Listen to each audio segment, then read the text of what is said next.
ओम शांति। आज 20 फरवरी 2025। आज के ईश्वर महावाक्यों में हमारे परम पिता परमात्मा शिव कहते हैं, मीठे बच्चे, अब विकारों का दान दो तो ग्रहण उतर जाए। अब विकारों का दान दो तो ग्रहण उतर जाए और ये तमो प्रधान दुनिया सतो प्रधान बन जाए। फिर प्रश्न है, तुम बच्चों को किस बात से कभी भी तंग नहीं होना चाहिए? उत्तर है, तुम्हें अपनी लाइफ से कभी भी तंग नहीं होना चाहिए, क्योंकि ये हीरे जैसा जन्म गया हुआ है। इनकी संभाल भी करनी है। तंदुरुस्त होंगे तो नॉलेज सुनते रहेंगे। यहाँ जितना दिन जिएंगे कमाई होती रहेगी, हिसाब किताब चुकतू होता रहेगा। गीत बजा। ओम नमो शिवाय। ओम शांति। आज गुरुवार है। तुम बच्चे कहेंगे सतगुरुवार, क्योंकि सतयुग की स्थापना करने वाला भी है। सत्यनारायण की कथा भी सुनाते हैं। प्रैक्टिकल में नर से नारायण बनाते हैं। गाया भी जाता है, सर्व का सद्गति दाता। फिर वृक्षपति भी है। ये मनुष्य सृष्टि का झाड़ है, जिसको कल्प वृक्ष कहते हैं। कल्प कल्प अर्थात 5000 वर्ष बाद फिर से हूबहू रिपीट होता है। झाड़ भी रिपीट होता है ना। फूल 6 मास निकलते हैं, फिर माली लोग जड़ निकाल रख देते हैं, फिर लगाते हैं तो फूल निकल पड़ते हैं। अब ये तो बच्चे जानते हैं, बाप की जयंती भी आधा कल्प बनाते हैं, आधा कल्प भूल जाते हैं। भक्ति मार्ग में आधा कल्प याद करते हैं। बाबा कब आकर के गार्डन ऑफ फ्लावर्स स्थापन करेंगे? दशाएं तो बहुत होती है ना। बृहस्पति की दशा भी है, उतरती कला की भी दशाएं होती हैं। इस समय भारत पर राहु का ग्रहण बैठा हुआ है। चंद्रमा का भी जब ग्रहण लगता है तो पुकारते हैं, दे दान तो छूटे ग्रहण। अब बाप कहते हैं, ये 5 विकारों का दान दे तो छूटे ग्रहण। अभी सारी सृष्टि पर ग्रहण लगा हुआ है, 5 तत्वों पर भी ग्रहण लगा हुआ है, क्योंकि तमो प्रधान है। हर चीज नई फिर पुरानी जरूर होती है। नई को सतो प्रधान, पुरानी को तमो प्रधान कहते हैं। छोटे बच्चे को भी सतो प्रधान महात्मा से भी ऊंच गिना जाता है, क्योंकि उनमें 5 विकार नहीं रहते। भक्ति तो सन्यासी भी छोटेपन में करते हैं। जैसे राम तीर्थ श्री कृष्ण का पुजारी था, फिर जब सन्यास लिया तो पूजा खलास। सृष्टि पर पवित्रता भी चाहिए ना। भारत पहले सबसे पवित्र था, फिर जब देवताएं वहाँ मार्ग में जाते हैं, फिर अर्थक्वेक आदि में सप्त स्वर्ग की सामग्री, सोने के महल आदि खलास हो जाते हैं, फिर नए सिरे से बनने शुरू होते हैं। डिस्ट्रक्शन जरूर होता है, उपद्रव होते हैं। जब रावण राज्य शुरू होता है, इस समय सब पतित हैं। सतयुग में देवताएं राज्य करते हैं। असुरों और देवताओं की युद्ध दिखाई है, परंतु देवताएं तो होते ही हैं सतयुग में। वहाँ लड़ाई हो कैसे सकती है? संगम पर तो देवताएं होते नहीं। तुम्हारा नाम ही है पांडव। पांडवों कौरव की भी लड़ाई होती है ना। पांडवों कौरवों की लड़ाई नहीं होती है। ये सब है कपोड़े। कितना बड़ा झाड़ है, कितने अथाह पत्ते हैं, उनका हिसाब थोड़ी ही कोई निकाल सकते। संगम पर तो देवताएं होते नहीं। बाप बैठ आत्माओं को समझाते हैं। आत्मा ही सुनकर कान हिलाती है। हम आत्मा है, बाबा हमको पढ़ाते हैं। ये पक्का करना है। बाप हमें पतित से पावन बनाते हैं। आत्मा में ही अच्छे व बुरे संस्कार होते हैं ना।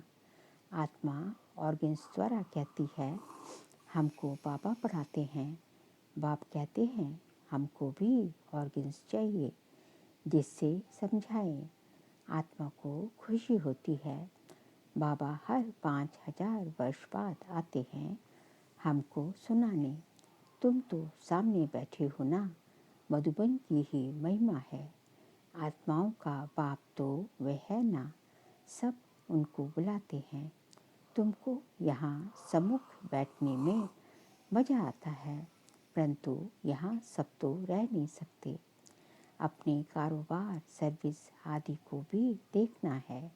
आत्माएं सागर के पास आती हैं धारण कर, ज्ञान सागर मतलब भगवान के बाबा के पास आती हैं ज्ञान धारण कर भी जाएं, औरों को सुनाना है। नहीं तो औरों का कल्याण कैसे करेंगे। योगी और ज्ञानी तो आत्मा को शौक रहता है हम जाकर औरों को भी समझाएं। अब शिव जयंती मनाई जाती है ना। भगवान वाच है, भगवान वाच श्री कृष्ण के लिए नहीं कह सकते। वह तो है ही देवताओं देवी गुणों वाला मनुष्य, डीटिज्म कहा जाता है। अब बच्चे ये तो समझ गए हैं कि अभी देवी देवता धर्म नहीं है, स्थापना हो रही है। तुम ऐसे नहीं कहेंगे कि हम अभी देवी देवता धर्म के हैं। नहीं, अभी तुम ब्राह्मण धर्म के हो, देवी देवता धर्म के बन रहे हो। देवताओं का परछाया इस पतित सृष्टि पर नहीं पड़ सकता। इसमें देवताएं आ न सके। तुम्हारे लिए नई दुनिया चाहिए। लक्ष्मी की भी पूजा करते हैं तो घर की कितनी सफाई कर देते हैं। अभी सृष्टि की भी कितनी सफाई होनी है। सारी दुनिया, सारी पुरानी दुनिया ही खत्म हो जानी है। लक्ष्मी से मनुष्य धन ही मांगते हैं। लक्ष्मी बड़ी या जगदम्बा बड़ी। अम्बा के मंदिर भी बहुत हैं। मनुष्यों को कुछ भी पता नहीं। तुम समझते हो लक्ष्मी तो स्वर्ग की मालिक और जगदम्बा जिसको सरस्वती भी कहते हैं वही जगदम्बा फिर ये लक्ष्मी बनती है। तुम्हारा पद ऊंच है, देवताओं का पद कम है। ऊंच तो ब्राह्मण चोटी है ना। तुम हो सबसे ऊंच। तुम्हारी महिमा है सरस्वती जगदम्बा, उनसे क्या मिलता है। सृष्टि की बादशाही, वहाँ तुम धनवान बनते हो। विश्व का राज्य मिलता है, फिर गरीब बनते हो। भक्ति मार्ग शुरू होता है, फिर लक्ष्मी को याद करते हैं। हर वर्ष लक्ष्मी की पूजा भी होती है। लक्ष्मी को हर वर्ष बुलाते हैं, जगदम्बा को कोई हर वर्ष नहीं बुलाते हैं। जगदम्बा की तो सदैव पूजा होती ही है। जब चाहे तब अम्बा के मंदिर में जाए। यहाँ भी जब चाहो जगदम्बा से मिल सकते हो। तुम भी जगदम्बा होना, सबको विश्व का मालिक बनने का रास्ता बताने वाले हो। जगदम्बा के पास सब कुछ जाकर मांगते हैं, लक्ष्मी से सिर्फ धन मांगते हैं। उनके आगे तो सब कामनाएं रखेंगे। तो सबसे ऊंच मर्तबा तुम्हारा अभी है, जबकि बाप के आकर बच्चे बने हो। बाप वर्षा देते हैं। अभी तुम हो ईश्वरीय संप्रदाय, फिर होंगे देवी संप्रदाय।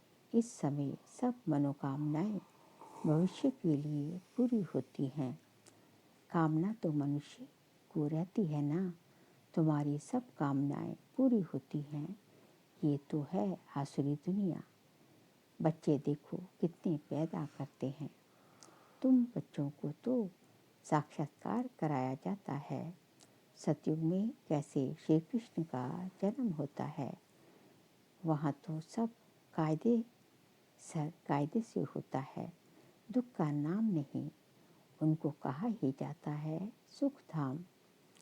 तुमने अनेक बार सुख में पास किया है, अनेक बार हार खाई है और जीत भी पाई है।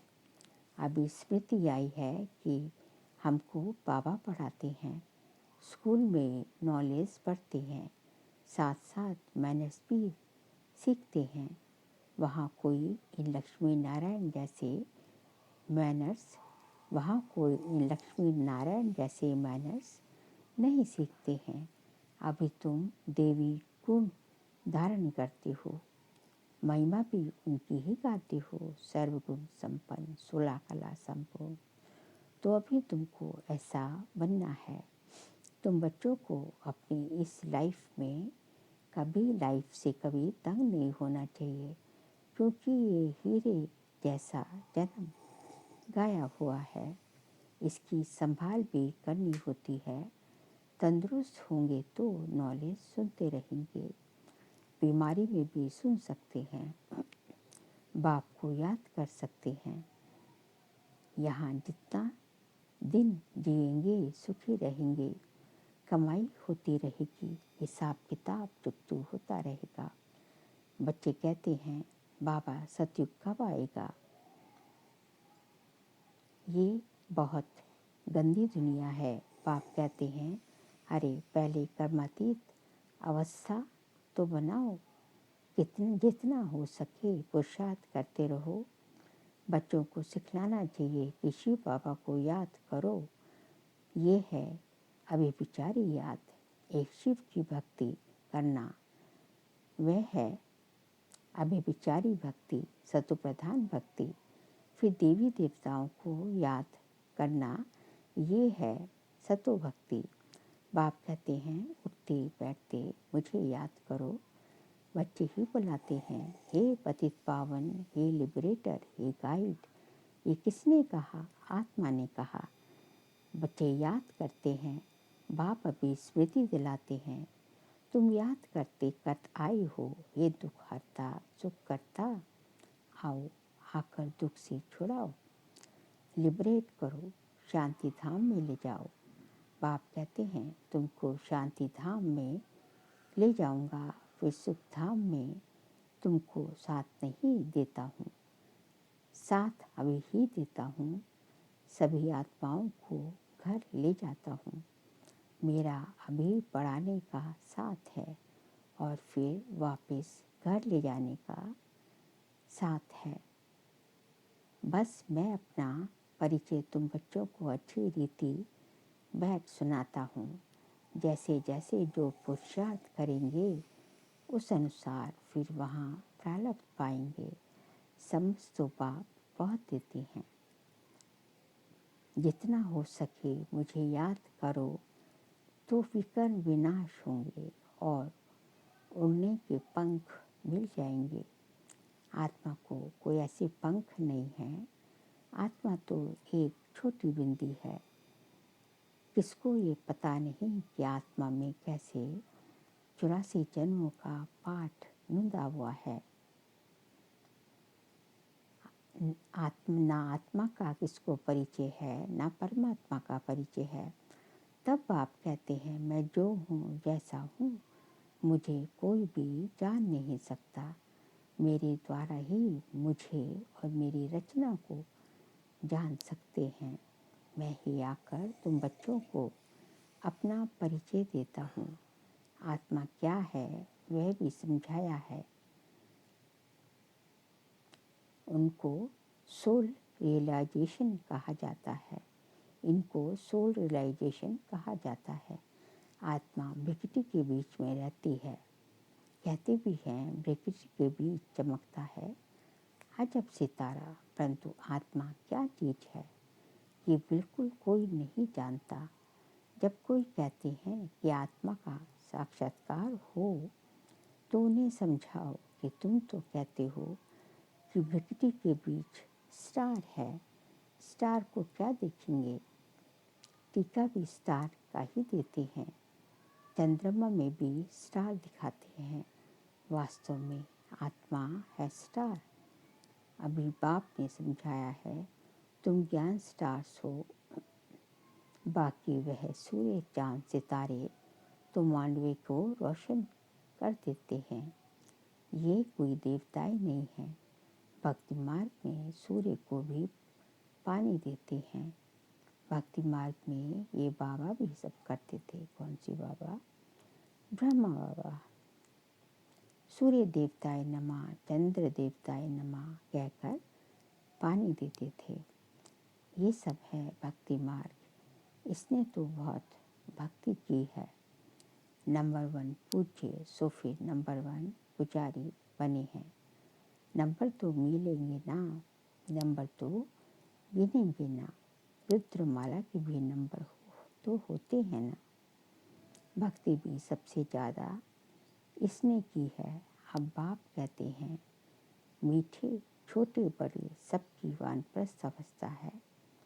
अभी मैं सबको ले जाऊंगा, फिर यहाँ आएंगे ही नहीं। बाकी शास्त्रों में लोग दिखाते हैं प्रलय हुई, जलमय हो गई, फिर पीपल के पत्ते पर श्री कृष्ण आया। बाप समझाते हैं सागर की कोई बात नहीं, वहाँ तो गर्भ महल है जहाँ बच्चे बहुत सुख में रहते हैं। यहाँ गर्भ जेल कहा जाता है।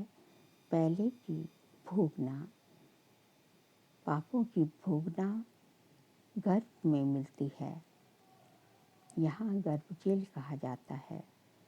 पापों की भोगना गर्भ जेल में मिलती है।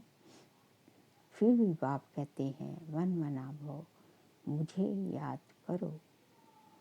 प्रदर्शनी में कोई पूछते हैं सीढ़ी में और कोई धर्म क्यों नहीं दिखाए हैं।